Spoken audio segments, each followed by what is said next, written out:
2 ദിവസമാണ് ഒരു രോഗി ലിഫ്റ്റിനുള്ളിൽ കുടുങ്ങിക്കിടക്കുന്നത്.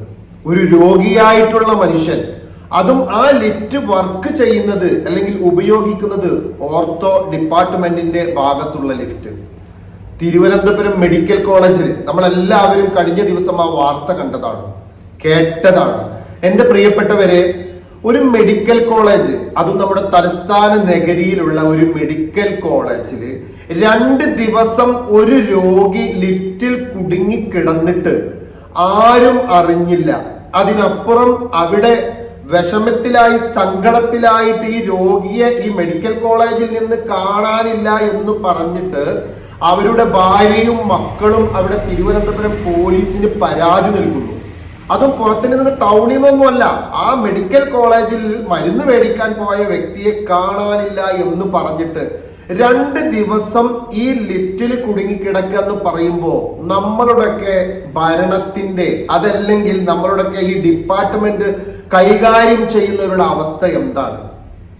അതും ഓർത്തോ ഡിപ്പാർട്ട്മെന്റുള്ള സൈഡിലുള്ള ലിഫ്റ്റ് ആണ് ഈ രീതിയിൽ തകരാറിലായിട്ടുള്ളത്. എപ്പോഴും രോഗികളെ, നടക്കുവാനും ഇരിക്കുവാനും ഒന്നും കഴിയാത്ത രോഗികളെ ലിഫ്റ്റിലൊക്കെ ആയിരിക്കും കൊണ്ടുപോകുക. അത് 2 ദിവസം വർക്ക് ചെയ്യാതെ ഈ ഒരു രവീന്ദ്രൻ നായർ എന്ന് പറയുന്ന പാവം മനുഷ്യൻ കയറിയതിന് ശേഷം അതിൻ്റെ ഉള്ളിൽ അദ്ദേഹം ആ 4 ഇരുമ്പ് ചുമരുകൾക്കുള്ളിൽ കിടക്കാണ്, മരണത്തിന് മുഖാമുഖം കണ്ടിട്ട്. ഇവിടെ നമ്മൾ ശ്രദ്ധിക്കേണ്ട കുറെ കാര്യങ്ങളുണ്ട്. അതായത് ഒരു ലിഫ്റ്റിനുള്ളിൽ കുറച്ച് സമയം തന്നെ ഇത് ബ്ലോക്കായി കിടന്നാൽ മനുഷ്യന് പല രീതിയിലുള്ള അസ്വസ്ഥതകൾ ഉണ്ടാവാറുണ്ട്, ബുദ്ധിമുട്ടുകൾ ഉണ്ടാവാറുണ്ട്.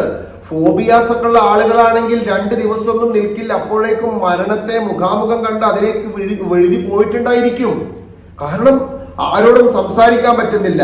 ലിഫ്റ്റ് പെട്ടെന്ന് തട്ടിയിട്ട് അദ്ദേഹത്തിന്റെ ജെർക്ക് ചെയ്തപ്പോൾ അദ്ദേഹത്തിന്റെ പോക്കറ്റിലെ ഫോണ് വീണ് ഡിസ്പ്ലേ പോയി. അദ്ദേഹം ചുമരിൽ കൊട്ടുന്നുണ്ട്, ഈ ഇരുമ്പിന്റെ ചുമരിൽ അങ്ങനെ ലിഫ്റ്റിന്റെ കൊട്ടുന്നുണ്ട്, ആരും കേൾക്കുന്നില്ല. ഒരുപാട് സമയത്തിന് ശേഷം അദ്ദേഹം തളർന്നു വീഴുകയാണ്, മയങ്ങി ഉറങ്ങുകയാണ്. ഉറക്കത്തിന് ശേഷം ആരെങ്കിലും എന്നെ രക്ഷപ്പെടുത്തിയിട്ടുണ്ടാകുമെന്ന് വിചാരിച്ച് കണ്ണ് തുറക്കുകയാണ്. അപ്പോഴും അദ്ദേഹം ആ ഒരു ഇരുമ്പ് ചുമരുകൾക്കുള്ളിലാണ് കിടക്കുന്നത്. ഒരു ദിവസം 24 മണിക്കൂറും കഴിഞ്ഞു, 2ാമത്തെ ദിവസത്തിലേക്കും പോയി. എന്നിട്ടും അതൊന്ന് തുറന്നു നോക്കുവാനോ അല്ലെങ്കിൽ ഇത് പ്രവർത്തനരഹിതമാണ്, എന്തെങ്കിലും പ്രശ്നം സംഭവിച്ചിട്ടുണ്ടോ എന്ന് നോക്കുവാൻ ഒരു മനുഷ്യൻ അവിടെ ചിന്തിക്കുന്നില്ല, ശ്രദ്ധിക്കുന്നില്ല എങ്കിൽ നമ്മുടെ ഒക്കെ ആരോഗ്യ മേഖലയുടെയും അതുപോലെ തന്നെ ഈ മെഡിക്കൽ കോളേജിന്റെ പ്രവർത്തികളിലൊക്കെ ഇടപെടുന്നവരുടെയും അവസ്ഥ എന്താണ്? എല്ലാത്തിനും നമുക്ക് ഓരോ മേഖലയിലും സെക്രട്ടറി ഉണ്ട്, പ്രസിഡന്റ് ഉണ്ട്, അല്ലെങ്കിൽ വലിയ വലിയ മാനേജർമാരുണ്ട്, അല്ലെങ്കിൽ സൂപ്രണ്ട് ഉണ്ട്. ഇങ്ങനെ ശമ്പളം കൊടുത്തും പല രീതിയിൽ അസിസ്റ്റന്റുമാരായിട്ടും ഇത്രയൊക്കെ ആളുകളുള്ള സമയത്ത് ഈ ഒരു രീതിയിലുള്ള അശ്രദ്ധ ഒക്കെ, അതും ആ കുടുംബം പറയുന്നു ഒരിക്കലും ആ ചുമരിലോ അല്ലെങ്കിൽ അവിടെ ഈ ലിഫ്റ്റ് പ്രവർത്തിക്കുന്നില്ല എന്ന് എഴുതി വെച്ചിട്ടില്ല. അപ്പോ ഹോസ്പിറ്റൽ സൂപ്രണ്ടിന്റെ വിശദീകരണം എന്താണ്? അത് കുറച്ച് ദിവസമായിട്ട് പ്രവർത്തിക്കാത്ത ലിഫ്റ്റ് ആയിരുന്നു. ഒരു മെഡിക്കൽ കോളേജിലൊക്കെ ഈ രീതിയിൽ ലിഫ്റ്റ് പ്രവർത്തിക്കാതിരിക്കുക എന്ന് പറഞ്ഞിട്ടുണ്ടെങ്കിൽ നമ്മൾ ആവശ്യമില്ലാത്ത എന്തിനെല്ലാം സമ്പത്ത് ഇറക്കുന്നുണ്ട്.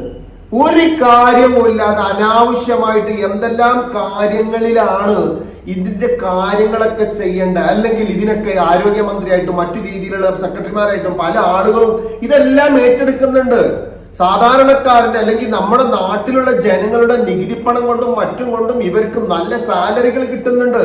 ഇതൊന്നും നോക്കുവാൻ ആർക്കും കഴിയുന്നില്ല എങ്കിൽ അത് ആരെങ്കിലും എന്തെങ്കിലും സംഭവിച്ചു മരിച്ചു പോയാൽ അവിടെ വലിയ ഖേദം പ്രകടിപ്പിക്കുന്നു, എനിക്ക് ജീവൻ രക്ഷിക്കാൻ കഴിഞ്ഞില്ല, ഞാൻ എന്റെ ജീവൻ പോലെ വിലപ്പെട്ടതായി കാണുന്നു എന്ന് പറഞ്ഞിട്ട് നാടക നടിമാരുടെ പോലെ 2 തേങ്ങലും കഴിഞ്ഞാൽ എല്ലാം ആയോ? ഇതിനൊക്കെ മറുപടി നിങ്ങൾ പറയേണ്ടി വരും, മറുപടി പറയേണ്ടി വരും. ഒരു സംശയം വേണ്ട. ഉത്തരവാദിത്തപ്പെട്ട മേഖലയിൽ ജോലി ഏറ്റുകൊണ്ട് നല്ല സാലറി എഴുതിയെടുത്തുകൊണ്ട് ഈ രീതിയിൽ അശ്രദ്ധ കാണിക്കുമ്പോൾ തീർച്ചയായിട്ടും നമ്മളോട് തന്നെ മറുപടി പറയേണ്ടി വരും.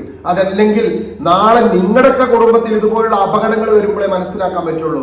രവീന്ദ്രൻ നായർക്ക് എന്താണെങ്കിലും ദൈവം വല്ലാത്തൊരു അനുഗ്രഹമാണ് നൽകിയിട്ടുള്ളത്. 2 ദിവസം കുടുങ്ങിക്കിടക്കുമ്പോൾ വല്ലാത്ത ബുദ്ധിമുട്ടാണത്.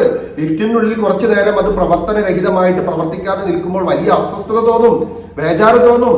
പലപ്പോഴും ഭയം നമ്മളെ കീഴ്പ്പെടുത്തി കഴിഞ്ഞിട്ടുണ്ടെങ്കിൽ ശ്വാസ തടസ്സം അനുഭവപ്പെടും. അങ്ങനെ ശ്വാസ തടസ്സം അനുഭവപ്പെട്ടാൽ പിന്നെ അദ്ദേഹം തളർന്നുകൊണ്ട് മരണത്തിലേക്ക് പോകുന്ന ഒരു അവസ്ഥയാണ് സാധാരണ രീതിയിൽ കാണാറൊക്കെയുള്ളത്. എന്താണെങ്കിലും ഇത്രയും രോഗികൾ വരുന്ന ഈ ഹോസ്പിറ്റലിൽ ഈ രീതിയിലുള്ള അശ്രദ്ധകളൊക്കെ ഉണ്ട് എങ്കിൽ നമ്മൾ വാർത്തകൾ വായിച്ച് വിട്ടാ പോരാ, പ്രതികരിക്കുക തന്നെ വേണം. ഇതെന്താണ് നമ്മൾ കണ്ടുകൊണ്ടിരിക്കുന്നത്, എന്താണ് കേട്ടുകൊണ്ടിരിക്കുന്നത്? അതും ഒരു രോഗിയായ മനുഷ്യൻ. എന്നാൽ ഈ രോഗിയായ മനുഷ്യനെ പെട്ടെന്ന് ഈ ഹോസ്പിറ്റലിൽ കാണാനില്ല എന്ന് പറയുമ്പോ ഭക്ഷണം തിന്നുന്ന അല്പം ബുദ്ധിയുണ്ട് എങ്കിൽ ഈ ലിഫ്റ്റ് ഒന്ന് പരിശോധിക്കണ്ടേ? ലിഫ്റ്റ് സാധാരണ രീതിയിൽ പ്രശ്നങ്ങൾ ഉണ്ടാകുന്ന സമയത്ത് ബ്ലോക്ക് ആവാറുണ്ട്, കുറച്ച് കഴിഞ്ഞ് നേരാവാറുണ്ട്. അല്ലെങ്കിൽ ഒരു ഇത്രയും രോഗികളുള്ള ഈ ഹോസ്പിറ്റൽ ലിഫ്റ്റ് വർക്ക് ചെയ്യാതെ കിടക്കുമ്പോൾ എന്തുകൊണ്ട് അതിനെ പ്രവർത്തിപ്പിക്കുന്നില്ല? എന്തുകൊണ്ട് അതിന് ടെക്നീഷ്യനെ കൊണ്ടുവരുന്നില്ല? ഇതിനൊന്നും ഉത്തരങ്ങളും ഒന്നുമില്ല. ഇവിടെ എന്താ പറയാ, ഒരാളും ഒന്നിനും ചോദിക്കാനോ പറയാനോ ഇല്ലാത്ത രീതിയിൽ ഏതെങ്കിലും പാവങ്ങൾ റോഡ് സൈഡിന് കച്ചവടം ചെയ്യുമ്പോൾ ആ ചെറിയ പെട്ടിക്കട എടുത്ത് തച്ച് തകർക്കാനും, അതുപോലെ തന്നെ മറ്റുള്ള അനാവശ്യമായിട്ടുള്ള ഏതെങ്കിലും ഒരു വണ്ടിക്ക് ഹോണ് കൂടുതലുണ്ടെങ്കിൽ അതിന്റെ പിറകെ പോവാനും ഒക്കെ എന്താ ഇൻട്രസ്റ്റും കാര്യങ്ങളൊക്കെ. അതിന് നിയമത്തിന്റെ നിയമങ്ങളും ഇറക്കിക്കൊണ്ടിരിക്കുകയാണ്. പല രീതിയിൽ വീടിന്റെ മുകളിലേക്ക് എന്തെങ്കിലും ഒരു രീതിയിൽ കൂടുതലായിട്ട് ഒരു ചെറ്റ വെച്ചാൽ, അല്ലെങ്കിൽ ചോർന്നു പോവാതിരിക്കാൻ വേണ്ടിയിട്ട് ഒരു മറ കെട്ടിയാൽ പോലും അതിന് പോലും നികുതി വേണം, അല്ലെങ്കിൽ മറ്റത് വേണം, മറിച്ചത് വേണം എന്ന് പറഞ്ഞ നിയമങ്ങൾ ഇറക്കിക്കൊണ്ടിരിക്കുകയാണ്. എന്റെ പ്രിയപ്പെട്ടവരെ, ഭരണം ഏതാണെന്നോ ഭരിക്കുന്നവർ ആരാണെന്നോ അല്ല പറയുന്നത്. തീർച്ചയായിട്ടും ഒരു ശ്രദ്ധ നമ്മുടെ ജീവിതത്തിൽ ഈ രീതിയിലില്ല എങ്കിൽ, ഇത്രയും മേഖലകൾ ഇല്ല എങ്കിൽ ഇതിനൊക്കെ വലിയ വില നമ്മൾ കൊടുക്കേണ്ടി വരും. അതിലൊന്നും യാതൊരു സംശയവുമില്ല. ഒരു മെഡിക്കൽ കോളേജിന്റെ, അതും തലസ്ഥാന നഗരിയിലുള്ള ഒരു മെഡിക്കൽ കോളേജിന്റെ അവസ്ഥയാണിത്. അദ്ദേഹത്തെ വല്ലാതെ ചങ്കിടറിക്കൊണ്ടാണ് അത് പറയുന്നത് തന്നെ. എന്നെ ആരെങ്കിലും രക്ഷപ്പെടുത്താൻ വരുമെന്ന് ഞാൻ പ്രതീക്ഷിച്ചു. എന്റെ ഭാര്യയും മക്കളും എന്താകും, അവരുടെ അവസ്ഥ എന്താകും എന്ന് അദ്ദേഹം സങ്കടപ്പെട്ടു. ഇപ്പുറത്ത് ഭാര്യയും മക്കളും വിഷമിച്ചിരിക്കുകയാണ് അദ്ദേഹത്തിനെ കാണാതെ. വലിയ ഒരു ഉത്സവ പറമ്പിലോ അതല്ലെങ്കിൽ വലിയൊരു സമ്മേളന നഗരിയിലോ അല്ല കാണാതായിട്ടുള്ളത്. അദ്ദേഹത്തിന് കാണാതായിരിക്കുന്ന ഹോസ്പിറ്റലിൽ മരുന്ന് മേടിക്കാൻ പോയപ്പോഴാണ്. എന്നാൽ ഈ ഹോസ്പിറ്റലിൽ എവിടെയെങ്കിലും കുടുങ്ങി കിടക്കുന്നുണ്ടോ എന്നല്ലേ ഇവരൊന്ന് ചിന്തിക്കേണ്ടത് അല്ലെങ്കിൽ ശ്രദ്ധിക്കേണ്ടത്. പക്ഷെ ആർക്ക് വേണം, എന്ത് വേണം? ഇതൊക്കെ തന്നെയാണ് നമ്മളുടെ ഇന്നത്തെ ഈ സുന്ദരമായ കേരളത്തിന്റെ ഒരിക്കലും സുന്ദരമല്ലാത്ത ഓരോ കാഴ്ചകളും ഓരോ ന്യൂസുകളും. എന്താണെങ്കിലും പ്രിയപ്പെട്ടവരെ, ഇത് ആരെയും എതിർക്കുകയോ അല്ലെങ്കിൽ ആരെയും നിരൂപണം ചെയ്യുകയോ അല്ല. ഏത് രാഷ്ട്രീയമാണെങ്കിലും പാർട്ടിയാണെങ്കിലും തെറ്റ് കണ്ടാൽ തെറ്റാണെന്ന് ചൂണ്ടിക്കാണിക്കാനുള്ള മനക്കരുത്ത് നമുക്കില്ല എങ്കിൽ നമ്മളും ഇതുപോലുള്ള ഒരുപാട് വിപത്തിൽ പെട്ടുപോകും. അതുകൊണ്ട് എന്റെ പ്രിയപ്പെട്ടവരോട് വീണ്ടും പറയാണ്, പ്ലീസ് ഒരു ശ്രദ്ധ.